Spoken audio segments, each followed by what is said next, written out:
ကတော့တထေးကကိုယ့်ကိုအလောက်ခံပြီဆိုရင်မေးရမယ့်စကားလေးတွေကိုပြောပြသွားမှာပဲဖြစ်ပါတယ်။နောက်တစ်ခုကကျွန်တော်ရဲ့အတန်ကိုပဲနားထောင်ပေးပါ။စာကတရုတ်အတန်ထွက်ကိုမြန်မာလိုရေးရတာဖြစ်တဲ့အတွက်ကြောင့်မှန်နိုင်မှာမဟုတ်ပါဘူး။ဒါဆိုရင်အမေအဖြေလေးတွေကိုစကြလိုက်ရအောင်နော်။ဥပမာဘယ်နေ့ငါအလုပ်စတက်ရမလဲပေါ့နော်။ဆိုလို့ရှိရင်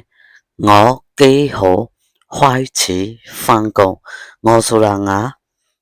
幾ဆိုတာဘယ်လောက်လဲဟိုဆိုတာကနံပါတ်တွေကိုပြောတာပါနော်ဘယ်နည်းဆိုတဲ့အဓိပ္ပာယ်開始ဆိုတာကအစပြုတာပါအစကိုမေးတာ返工ဆိုတာကအလုပ်တက်တာပါနော်အဲ့တော့我幾號開始返工ဘယ်နေ့ငါအလုပ်စတက်ရမလဲဆိုတဲ့အဓိပ္ပာယ်ပါနော်နောက်တစ်ခုကတရက်ကိုဘယ်နှစ်နာရီလဲဘယ်နှစ်နာရီအလုပ်စတက်ရမလဲဆိုတာကိုမေးကြပါနော်日翻幾個鐘日翻幾個鐘နော်日ဆိုတာတရက်ကိုပြောတာပါနော်翻ဆိုတာကဆော့ဆော့ပြောတယ်翻工ကိုစာကြောင်းအခြေဒီမှာဆိုရင်翻တစ်လုံးပဲသုံးပါတယ်ပေါ့နော်幾ဆိုတာကဘယ်လောက်လဲပေါ့ကောဆိုတာကတစ်ခုတစ်ကောင်တစ်ယောက်ပေါ့နော်ကျုံးဆိုတာကနာရီဆိုတော့ရက်ဖန်ကေကောကျုံးဆိုတာကတရက်ကိုဘယ်နှနာရီအလုပ်ချိန်လဲတရက်ကိုဘယ်နှနာရီတက်ရမလဲဆိုတဲ့အဓိပ္ပာယ်ကိုမေးတာပါနော်နောက်တစ်ခုကဘယ်နှနာရီစတက်ရမလဲပေါ့နော်ဖန်ကေတင်အရှိမငေါ်ထဲချင်လည်းရတယ်ပေါ့နော်ငေါ်ဖန်ကေတင်ဆိုတာကငေါ်ဆိုတာကငါပေါ့နော်ဖန်ဆိုတာကဖန်ကုန်းကိုပြောတာအလုပ်တက်တာကေးတင်ဆိုတာကဘယ်နှနာရီလဲကိုမေးတာနော်ကေးဆိုတာဘယ်လောက်လဲတင်ဆိုတာကဒီလျှက်စစ်တွေပါဒီမှာသုံးတယ်နော်နာရီမှာဆိုလို့ရှိရင်လည်းပဲကေးတင်လို့ပါလို့သုံးတယ်နော်ဘာကြောင့်တင်သုံးတာလဲဆိုတော့တင်ဆိုတာကလျှက်စစ်အသေးပဲပါ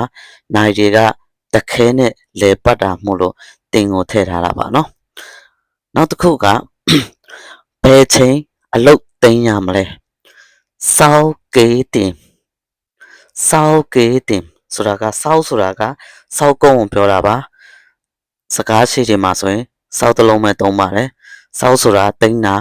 ကေးတင်ဆိုတော့ဘယ်နှနာရီလဲဆိုတဲ့အဓိပ္ပာယ်ကိုပြောတာပါနောက်တစ်ခုကကြတော့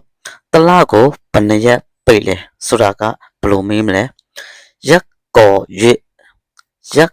月放幾日နော်အဲ့တော့ရက်ကောဆိုတာကတစ်ခုတစ်ယောက်တစ်ခုတစ်ကောင်တစ်ယောက်ရွတ်ဆိုတာကလကိုပြောတာ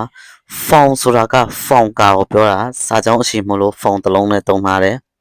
ကေးဆိုတာကဘယ်လောက်လဲရက်ဆိုတာကရက်ကိုပြောတာပါနော်ရက်ကောရွတ်ဖောင်ကေးရက်တလကိုဘယ်နှစ်ရက်အလုပ်ပိတ်မလဲဆိုတာကိုမေးကြပါနော်နောက်တစ်ခုကလစာကဘယ်လောက်လဲ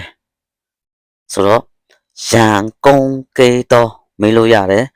出糧幾多မေးလို့ရတယ်ဗောနော်အဲ့တော့ရန်ကုန်ဆိုတာကလောက်အားခကိုပြောတာနော်幾多幾ဆိုတာကဘယ်လောက်လဲပေါ့မေးတာ多ဆိုတာကများတာကိုပြောတာရန်ကုန်幾多လခလောက်အားခဘယ်လောက်လဲဆိုတဲ့အဓိပ္ပာယ်ပါနော်နောက်ဆုံးတစ်ခုကငါ့ကိုပြောစရာရှိသေးလားဆိုလို့ရှိရင်ဘယ်လိုပြောမလဲရောင်မော်ရဲ့ကောင်းရောင်မော်ရဲ့ကောင်းဆိုရောင်မော်ဆိုတာကရှိလားမရှိဘူးရဲဆိုတာကအများကိုပြောတာကောင်းဆိုတာကပြောတာဖြစ်ပါတယ်အဲ့တော့ရောင်မော်ရဲ့ကောင်းဆိုတဲ့အဓိပ္ပာယ်ပါနော်ငါ့ကိုပြောစရာရှိသေးလားပါ